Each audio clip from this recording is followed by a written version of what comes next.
Halo Sobat Kedai Pena, kembali lagi bersama saya Ari Purwanto, pemimpin redaksi Kedai Pena dalam program podcast Kedai Pena, Kaca Sejarah. Sebuah program yang melihat kejadian masa kini dengan kacamata masa lampau. Tema kita kali ini membahas soal pilkada memanggil kita. Untuk membahasnya, sudah bersama kami pemerhati sejarah sekaligus wartawan senior Arif Gunawan atau yang kerap disapa dengan AG. Apa kabar Bung AG? Masih tetap semangat di tengah COVID-19? Baik, Bung Ari, kabar baik. Kabar baik ya, sudah 2 minggu ya nggak ketemu ya kita ya. Ya, kurang lebih. Sama-sama sibuk nih, ya Bung ya. Sibuk apa sekarang Bung AG? Ya, seperti biasa lah ya. Seperti biasa saya banyak menulis ya, terus kemudian melakukan analisis dan mengumpulkan beberapa data lah untuk rencana mau menulis buku. Oh gitu. Oh, tentang sejarah juga atau gimana? Ya, kurang lebih. Mantap sekali ini ya. Kita harus dapat buku pertamanya nih dari Bung Agi nih. Sekalian kita bedah ya. Kalau boleh dikit nih, apa nih? Sektor sejarah mana yang bakal jadi fokus, Bung? Ya, saya lagi nulis tentang sejarah lokal ya. Lokal ya. Nanti nggak surprise kalau saya sebutin daerahnya. Oh gitu. Siap. Tapi nanti Kedai Pena nomor 1 lah ya. Nomor 1 ya. Siap. Bikin ulasan dan buku lah. Siap. Bung Age, ini tema kita kan soal pilkada nih ya. Ini sedang marak, sudah banyak calon bupati, calon wakil bupati, calon wali kota, calon wakil wali kota ini sudah mendapatkan tiket dari parpol pengusung. Nah, untuk pilkada sendiri akan tetap dilakukan di bulan Desember ya. Nah, untuk selanjutnya akan masyarakat akan memilih dalam pesta demokrasi di tengah pandemi ya. Alasannya ada beberapa nih. Pertama, melaksanakan perintah undang-undang. Yang kedua, karena belum jelas kapan pandemi berakhir. Ya, selanjutnya menjalankan hak konstitusional, dan terakhir soal anggaran. Jika tidak disegerakan akan membuat anggaran semakin melonjak ya. Nah, Bung Agi nih, apakah alasan-alasan ini masuk akal untuk melaksanakan pilkada di tengah pandemi? Ya, saya agak tergelitik dengan poin yang terakhir itu ya. Kalau ditunda anggarannya nanti bisa berubah barangkali gitu ya. Iya. Tapi saya kira pernyataan itu menggambarkan suatu sikap yang tidak ada sense of crisis ya. Kalau kita lihat kondisi sekarang kan masyarakat, kebutuhan dasarnya itu sebetulnya 2 saja sebetulnya. Yaitu bagaimana mereka bebas dari ancaman COVID. Yang kedua, bagaimana mereka bisa memenuhi kebutuhan ekonominya secara normal ya, dalam kondisi yang tidak mencekam karena COVID, juga bisa leluasa ya, saya kira. Dari himpitan ekonomi sekarang ini saling tumpang tindih dengan ancaman-ancaman COVID. Dan kemudian juga menimbulkan pertanyaan bagi saya dan mungkin juga secara umum, apakah sebenarnya pilkada yang memakan biaya 15 triliun ini, dan kemudian kemarin KPU minta tambahan 4,7 triliun, apakah nantinya juga akan berkorelasi dengan kesejahteraan masyarakat? Apakah nantinya juga akan berkorelasi dengan demokrasi kita yang sekarang ini sebetulnya sudah sangat memprihatinkan kondisinya ya, Bung? Ya, demokrasi kriminal kata tokoh senior Riza Ramli ya, Bung ya. Ya, kalau pernyataan seperti itu kan sebetulnya berdasarkan fakta ya, karena kita lihat dari periode pilkada yang lalu misalnya, itu secara real kan banyak sekali kepala daerah itu yang terlibat dalam korupsi, terlibat dalam kasus suap misalnya, yang pada akhirnya terkena OTT, operasi tangkap tangan, yang dilakukan oleh KPK. Ya, Bung, berarti harusnya masih ada evaluasi ya terhadap pilkada kita ya, karena masih banyak kekurangan ya, terutama soal money politik, soal demokrasi kriminal, mahar dan sebagainya. Yang terakhir soal politik dinasti mungkin ya, itu yang harus dievaluasi total ya.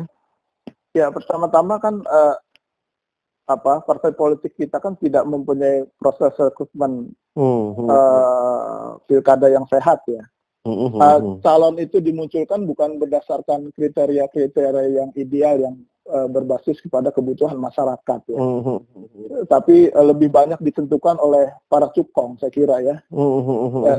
Sudah bukan rahasia lagi lah kita mengerti bahwa praktek pilkada maupun praktek pemilihan presiden itu tidak bisa dilepaskan dari campur tangan para bohir ya, para taipan-taipan misalnya.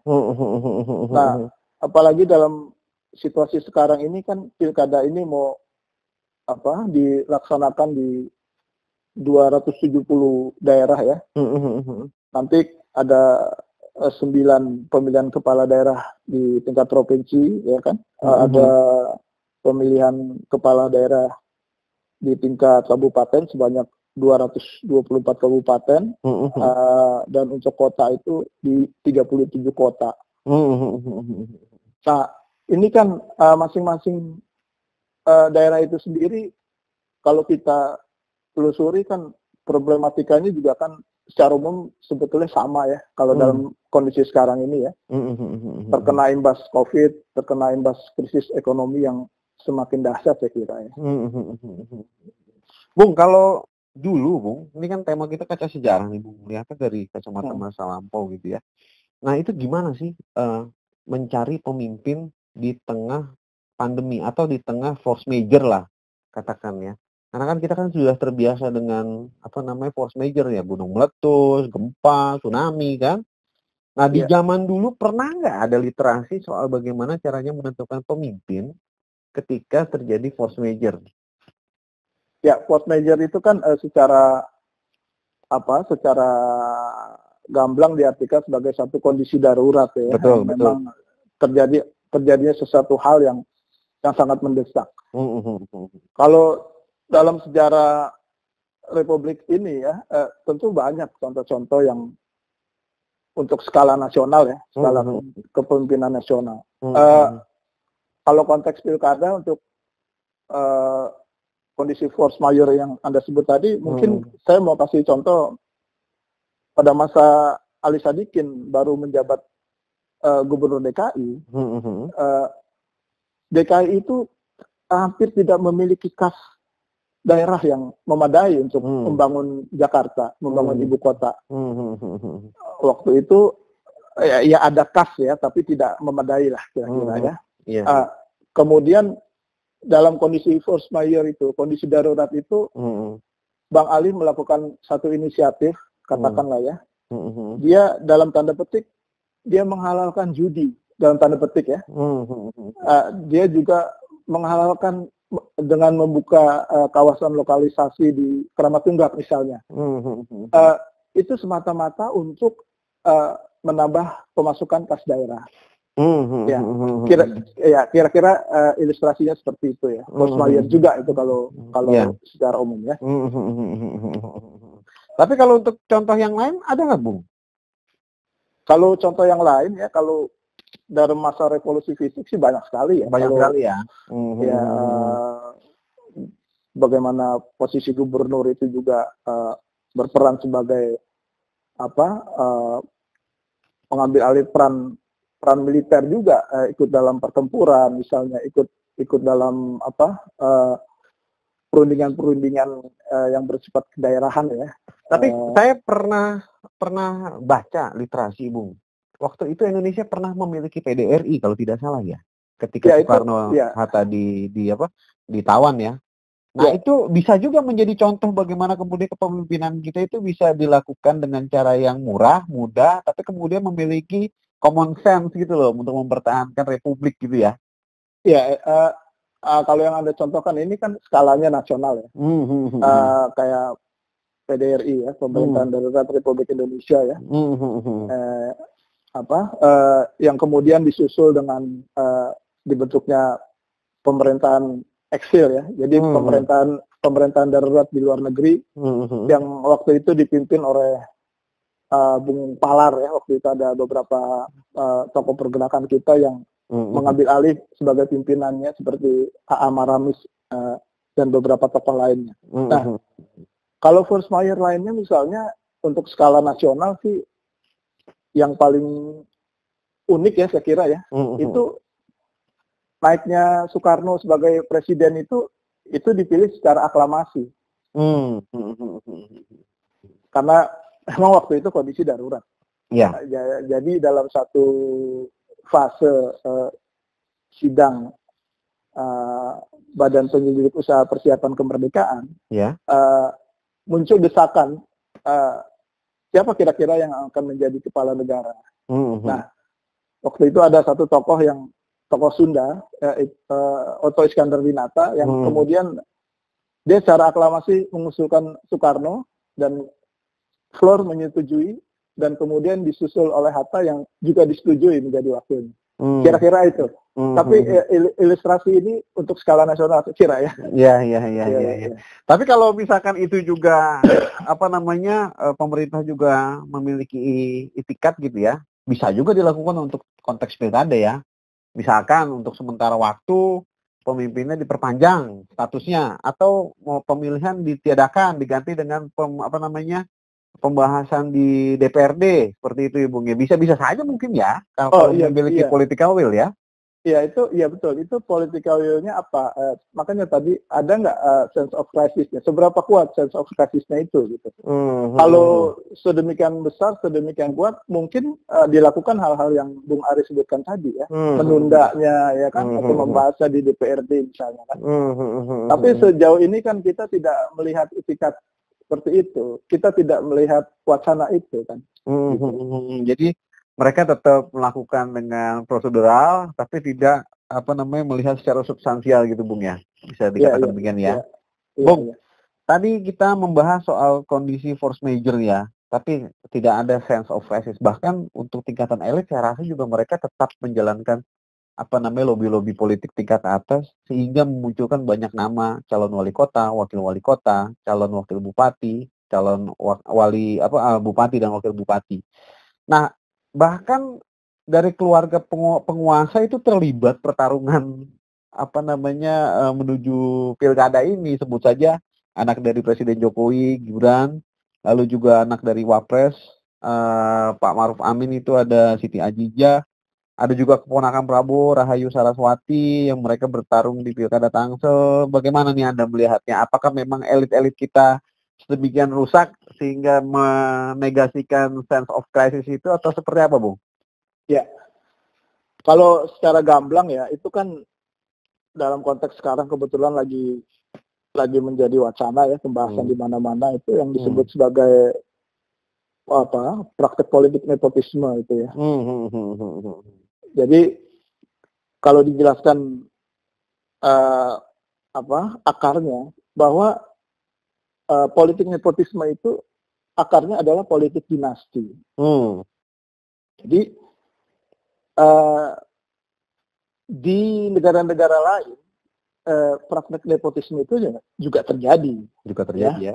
Iya. Di Filipina ya juga terjadi ya.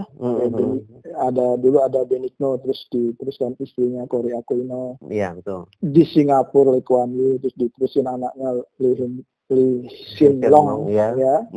Kemudian di Pakistan ada Bhutto, di India ada Gandhi, di Argentina ada Evita Peron. Bahkan di Eropa ada Justin Trudeau ya, yang anak dari Pierre Trudeau ya, yang sekarang menjadi Perdana Menteri. Nah, termasuk di Amerika, politik nepotisme itu tidak bisa dihindari ya, kalau kita lihat dari awal, sejak Presiden kedua Amerika itu John Adams itu anaknya juga jadi presiden. John Quincy Adams namanya. Terus udah ke abad 20 ke sini ada nepotismenya Kennedy, nepotismenya Bush. Yang terakhir Bush ya. Bahkan lalu Bill Clinton ya. Bahkan Trump kan. Anak-anaknya juga dilibatkan dalam gedung putih kan. Nah, jadi memang akar nepotisme di Indonesia itu sangat khas dan unik saya kira, karena akarnya tadi dari politik dinasti ya. Jadi nepotisme itu kalau di Indonesia itu bisa saya katakan dia adalah perpaduan dari patrimonial dan feodalisme serta sikap aji mumpung. Jadi ini sangat khas ya. Jadi kalau politik dinasti itu kan sebenarnya lebih lekat kepada genealogi ya. Jadi secara langsung ya. Dinasti ya. Dinasti. Bapaknya jadi bupati, anaknya jadi bupati, ya kan? Nah, kalau nepotisme ini berbeda. Dia menjadi neo-patrimonial ya. Neo-patrimonial ya. Jadi kekuasaan itu bukan dititiskan dari atas, tetapi kekuasaan itu bisa melebar. Bukan saja bisa datang dari ayahnya, tetapi bisa juga datang dari kerabatnya yang memegang satu jabatan tertentu. Karena kebetulan kita menjadi kerabatnya, menjadi temannya, maka kita juga bisa menjadi pejabat gitu. Jadi ini adalah perluasan dari politik dinasti ya. Itu saya kira ya. Jadi kalau politik dinasti ke atas, ini kanan kiri ya. Ya, gitu. Jadi bisa sepupu. Kalau dulu kan raja-raja nih kan anaknya anak laki. Kalau tidak ada anak laki, mereka dikudeta sama rezim baru gitu ya. Nah, kalau untuk turunan dari politik dinasti adalah politik nepotisme, itu bisa ke kanan kiri ya. Iya. Nah, ya gimana, Bung? Ya, gambarnya seperti itu, persis ya. Nah, Bung, seberapa berbahayakah politik dinasti yang kemudian menjadi politik nepotisme di Indonesia, Bung?